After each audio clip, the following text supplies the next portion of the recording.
Okay, folks, welcome to this week's Fife Property Update. This is the weekly property market for Fife from the week beginning the 3rd of March to yesterday, the 9th of March. So we're going to look at the whole of the market overall, give you an idea about where the Fife property market is right now. And this is between all the agents that list on Rightmove. So we're comparing exactly all the properties come to market with all the agents compared with all the properties in the same week it's sold. This is a real good indication about supply and demand and where we are right now in terms of the Fife property market overall. Budget was this week as well, which is quite interesting. I'll talk about that and I'll touch on that a wee minute, as well as some of the articles I want to talk about, as well as some of the properties are actually coming to market. And this will give you a real good indication. Now, the properties that are coming to market, if you like the sound of them, you need to probably message us now or contact us now just to put your interest on it when all the full details are available. The reason I do that is because then you could possibly get a heads up way before everybody else, way before a pre-portal, way before it goes on a website and a personal property tour as well, way before it hits social media. You are hearing about it here first. The ones that we've signed up, it will be ready to go soon. Okay, let's kick off this week with the numbers right across the Fife property market overall. Here we are here. This is quite interesting reading. It's the other way around now. 137 properties come to market, 113 sold in the same week. So demand is outstripping supply. This is possibly the start of the period now where we're coming into spring and summer, where now we're going to get an oversupply of property and the numbers are going to move up as a result of that. Now, compared to 2008, if you've seen my post recently, compared to the 2008 market, this market right now is still about 45% less properties available now than there was in 2008. So it's still a really good balanced and possibly a seller's market, depending on what the price point is. So let me just show you. Cooper, 5 came onto market, 10 sold. So there's been a really good demand last week in the Cooper area for properties for sale, but it was the other way around the week before. There was a lot of properties came on, hardly any sold. So, swings and roundabouts. One week doesn't make a trend. Managing director used to tell me that all the time when I was in manufacturing. East Nuke, 4 came onto the market, 3 actually sold. St Andrews, 8 came onto the market, 13 sold. Again, similar circumstances last week. In the St Andrews area, there was a lot of properties came on, less sold, so therefore it's equalising itself out now. Leavenmouth, exactly like for like, 11 came on, 11 sold. Dunfermline, 59 versus 47. Glenorchy, 27 versus 14. Kirkcaldy, 23 versus 15. A lot of people put their properties onto the market in Kirkcaldy, I believe, and it's probably more than likely because a lot of the new builds that are getting into that area. Because you notice the new builds are in Dunfermline, Glenrothes, and Kirkcaldy, and it just so happens each one of these areas has more coming on than actually selling. So possibly the ones that are selling aren't included in these figures for us are the new builds that you have in these areas. Let me talk about one of the articles that we did yesterday, actually. 4 ways to declutter. The easiest way possible. It's the biggest headache that most people have got, especially when you've accumulated all that stuff over the years. It's up in your attic. Even when their younglings have flown the nest, there tends to be a lot of their stuff left in the attic. You think they're going to take, but they end up not doing that. So it's your job to then declutter your house and getting yourself ready for possibly a downsizing situation. So we actually did this yesterday, Richard and I, and gave you a huge insight into how to declutter your home in the most efficient and easy way possible, and the 4 ways to declutter and to add value and space with your perfect method for you. This is all about if you could add thousands on your selling price, then probably that's the one to do. Give you more space to enjoy, declutter, and the market itself. So some of the methods that we actually talked about. Let me just explain them. The one method, that's one of the methods. The boundary method, the week by week method, the KonMari method, which is Marie Kondo, her method as well. And then we go over overall summary of universal decluttering tips. A lot of good information in there, especially for people that are looking to declutter their house before they sell and declutter their house before they move as well overall. So it's probably pretty good for people that are tenants. If you're downsizing or moving out the area and you're kind of thinking you don't want to take all your stuff with you, that's a perfect opportunity to watch that show. You can read the article as well. You just click on the link above or below here, and it'll take you through, and it'll have a title which says 4 ways to declutter, add value and space to your with a perfect method for you. You can just click on that and read the article. 4 minutes, or listen to the podcast, or watch the show itself. Let's talk about what was sold this week. That's probably what everybody wants to know. What's sold this week for us? Okay, this gives a real good indication about where we are right now in terms of the housing market overall. This property actually sold this week was West End Cottage and West End Road and Star. Now, this took about 6 months to actually sell, but it was listed off over 290,000. So see what I mean about sometimes it's a lot to do with the area because it's, quite a unique area and it's quite a niche area. So it's a certain type of person who would want that country style lifestyle and kind of a wee bit more remote. So 3-bedroom detached cottage, listed at offers over 290,000. It did take about 6 months, as I said, but it's a waiting game for most people in terms of the higher price brackets, and in line with the what we call just now is really the cost of living crisis. We still refer to it. We're still in it, despite the fact that national insurance is going to get cut by 2%. We're still going to leave it as personal allowances have been frozen. So therefore, inflation erodes at that as well. So potentially, some people will be just on exactly where they were before because inflation's eaten into that in real terms overall. If you want more information on that, please feel free to contact us. I'll be able to give you an insight into that. Probably talk about that in the Wealth Creation Show tomorrow as well. So the next one, it was actually sold from us, and gives you a really good indication again, is a quick one. This is actually Taylor Street, sold in 6 weeks. Actually doing very, very well in Taylor Street, 2-bedroom first floor flat. It was on at offers over 60,000. It is away. Gone, done and dusted, right there. 2-bedroom first floor flat. Taylor Street's a very popular area, for exactly right next to the train station. Up and coming area, you'll start to see prices over the next couple of years start to move up in the Taylor Street area because of its proximity to the new train station. There is no doubt about that. So if you're looking to buy, invest in that area, probably now quickly before anybody else catches on it, that's the case. So you're hearing it here first. Next one. Okay, this Hill Street in Cooper. This took a wee bit longer than usual. Again, a wee bit longer. It was offers over 125,000. First time buyer bought it, and 2-bedroom upper apartment, 125,000 at Hill Street in Cooper. And the next one was Dunshall. No surprise there. We got a huge amount of huge amount of contact about this one. Ladybank Road in Dunshall sold in a week, and it was listed offers over 220,000 away in a week. Dunshall was a very popular area. So if you've got anything in Fruquet, Dunshall, and Falkland, or anything like that, we'd love to hear from you, especially if you're thinking about selling, because we can give you the right advice and tell you how popular it's going to be and probably give you a real good indication about not home report value, but what the true market value is going to be once it's at the end result. We predicted this one, and we knew this one would go extremely well as a result of it. Okay, so that's the one sold this week. Let me talk about what's coming to market. This is what everybody wants to know. With the properties that are actually coming to market. Now, if you know somebody that's actually interested in them, tag them in this post in the comments. Just let me go through some of the properties we've got quite a few of the properties we've got coming on. See what I mean about the number, the supply now increasing because we're getting into brighter nights now. We're getting into a more season of spring, and people are actually getting ready to sell now. So you're going to have a influx of properties into the market. You'll probably have the same demand because the demand's always been there regardless. But these are the ones that are going to be coming to market. Bulburn, Baldinny and Ceres.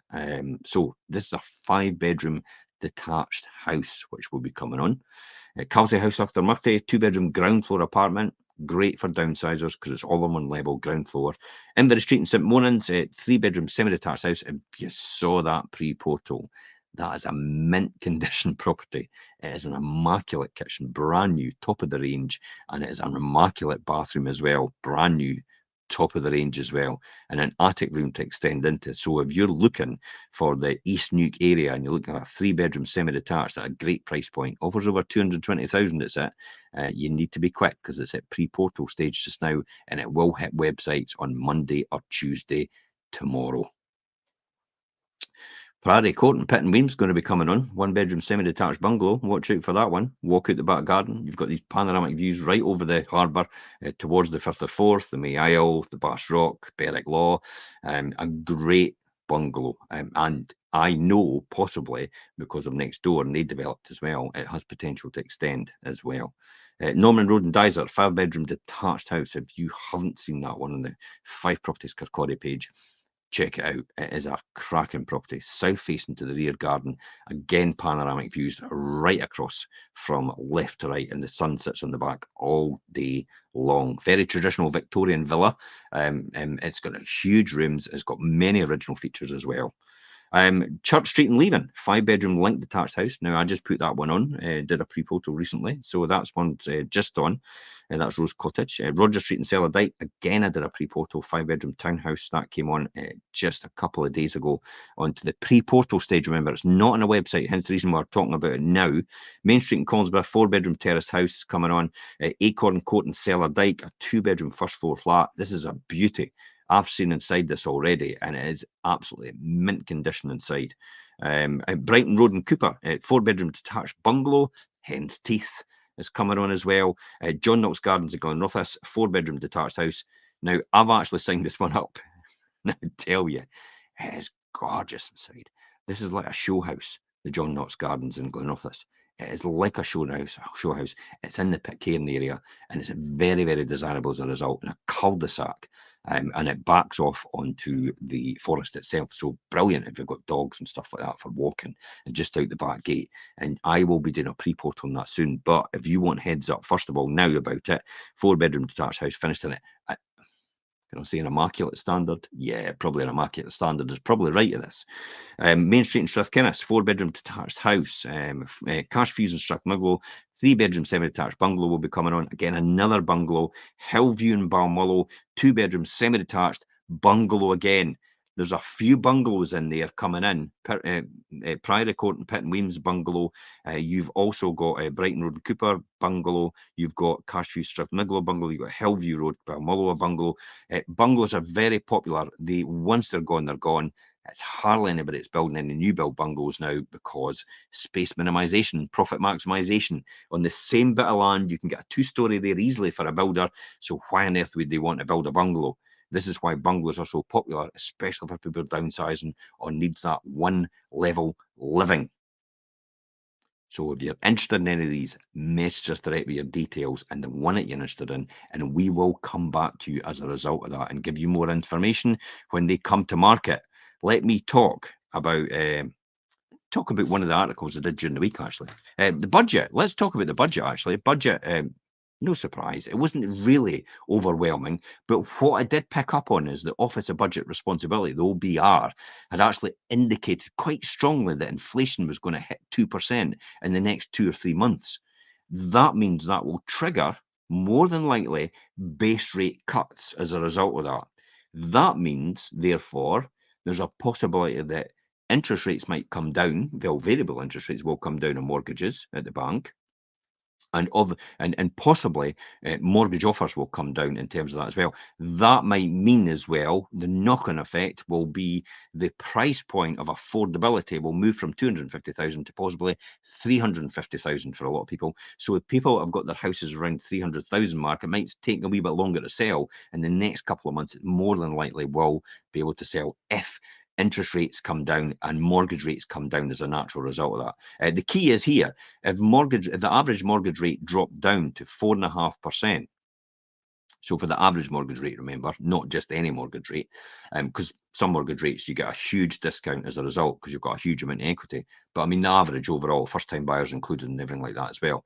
If that drops down to about 4.5%, that will trigger the availability and affordability of people being able to buy at the top end of the market again, which is the 500,000 level, 5 to 600,000. So hopefully, fingers crossed, that will recover that part of the market. Things will go a lot more better in terms of affordability and that, and the market will be still booming as a result of that. If that's the case, we might actually get another boom. But we'll see what happens. If you're buying, probably just go for it now, I would say. Go for it now, definitely. If you're selling, go for it now, definitely. There's no point in waiting. This is only what the OBR said. This might not even happen. You have to rely on then banks falling in line with what I just said. They might not happen because their swap rates might be completely different in terms of interbank lending, and that might influence their mortgage rates as well as a natural result of that. Therefore, the mortgage rates might not come down on average anyway. This is only just supposition as a result of if that happens, if this happens, if that happens, and if that happens. Remember, but all these things are not, they're reliant on each other, but they're not controllable by each other. They're just individual decisions made by individual groups and organizations as a result of that. So you really have to the sun, the moon, and the stars to align at the same time as a natural result of that. So my advice is, if you are buying, don't wait, just get on with it and buy. If you are selling, don't wait, just get on with it and sell, and then we can deal with it when it actually happens. Or if it doesn't happen, you're still far further forward than you are right now. Waiting, nothing will happen for you, remember, because you're not doing anything. So just get on with it and do it. That's my best advice to you. Okay, let's talk about Fife's restless homeowner. This was actually quite an interesting one. Fife's restless homeowners. Did you know, on average, for the people that are here, did you know on average it takes 6 years and 44 weeks for the itch for the Fife housing market? So what happens is the quickest 25%. So the quickest 25% of home movers move generally within to about 3 years. The next quickest movers, 25% from that, moves about 11 years. So see how that is. So you're going to have to wait quite a while for somebody to actually sell from somebody else moving in. This means that 75% of the people moving actually move more than 10.8 years or more. That's a long time. That's 75%. So what you're vying for the now as a first-time buyer or in the market right now is just the 25% of the people that actually move within the 3-year period, and hope that you're actually catching some of the 75% that move within 10 years or 11 years or above. Because the next 25%, 11 years, next 25% takes 20 years to move on average, and the top slowest 25% in the market, which it takes 28 years almost to move as a result of that. And that's the Fife demographics overall. Again, if you're not sure about that, please click on that link. Click on the link, because we did a show about this. We talked about this in detail, and also the articles on there as well, which talks about that. And the heading is Fife's restless homeowners, the 6-year, 44-week itch in the Fife housing market. There's, last year, 77,000 UK properties sold every single month. And Fife itself, for example, Fife homeowner moves on average every 15 years. A Fife, on average, just on average, a Fife homeowner, it takes 15 years. See, when it was back in 2008, the Fife homeowner took around about 8 years to move on average. So you see how it's doubled in the amount of time. A lot of people are more settled, and they're less likely to sell within a shorter period of time now, because it makes sense, and it's for budgetary purpose as well for them. So it's a really good one to tune into and actually listen to the article. Read the article, watch the show, or listen to the podcast itself. Final one. Let's talk about what was sold this week. Gives you a real good indication about where we are in terms of Fife market overall. This is keys handed over. So keys handed over, completed, money exchange between parties, and people moved into their new house and moved out of their existing house. Westerdrome Cottage in Daresy, I actually sold that in 2 weeks.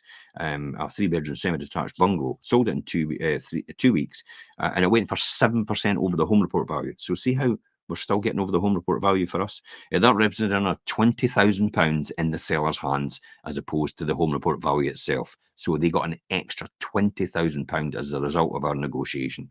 Greengates and Leiden, two-bedroom end terraced house, sold in 2 weeks originally for 5% over the home report value. It represented for £126,000, representing another £6,000 in the seller's hands. Burnside Terrace in Anstruther, one-bedroom ground floor flat, sold within a month, exactly on the home report value. It made actually sense at that time. So Burnside Terrace is away as well, and Anstruther, one-bedroom ground floor flat. But it just shows you they're selling for 125,000 one-bedroom flats now. Bulgari Bank, Bonnie Bank, that's his land. It actually took quite a while to sell because it's land. Companies, banks do not lend on land.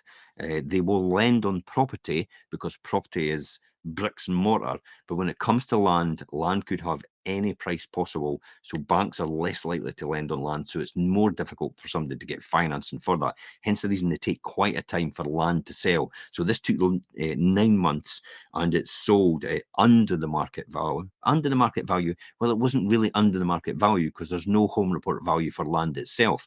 So it sold for 10% under what we had hoped it was going to achieve. And so it just shows you how valuable land is. It's not really that important. It's bricks and mortar are more important overall. Burnside Knocktermuckty, two-bedroom upper flat, sold in 11 days. It sold for 3% over the home report value for 135,000, representing another £5,000 to the seller in their hands. And that's the most important things overall for this, is how much more they can get for the property as a result of that. And that's just more money in the seller's pocket. But you can see there, we're still at that level. 7% over the home report, 5% over the home report, 3% over the home report, and then you had Burnside, which was home report value. So everything's still going for home report or above at this point in time. Well, for us it is. And when you're going to sell, that's what you should be asking an agent. How much more on average do you achieve over the home report value? And that is your benchmark to every single estate agent when you interview them. Because after all, you're wanting to make sure they're going to get the maximum for your biggest tax-free asset. This is the biggest asset you'll ever have. And it's tax-free when you sell. So you want to maximize that as much as possible by using the best strategies possible to get that over the line and get more money in your pocket. Okay, let me just finish off Wealth Creation Show tomorrow. Just on that note, actually, wealth creation. But that's what it's all about. Wealth creation tomorrow. Let me just look at some numbers. Overall, yep. Okay, Wealth Creation Show tomorrow. This is actually quite interesting, this one. Behavioural finance. The importance of behavioural finance. So what is behavioural finance? Well, it combines elements of psychology and economics to understand how cognitive biases and emotional factors influence financial decision making. Investors should really, ideally, make rational decisions solely based on maximizing their wealth. But behavioral finance recognizes that human behavior can deviate from this rationality. So, do you want to know what can cause you to make irrational and unwise investment decisions? Then this is the show for you to watch tomorrow or listen to or tune into. 12:30 live. Richard and I will be talking about this, why it's so important to to know and understand what behavioral finance is in order to increase your wealth even more. 2024 is going to be a bumper year for some people. Is it going to be you? That's what the Wealth Creation Show is all about. We'll see you tomorrow at 12:30. Wealth Creation Show. Until next time, guys, I'm Jim Parker for Fife Properties TV. Bye-bye for now.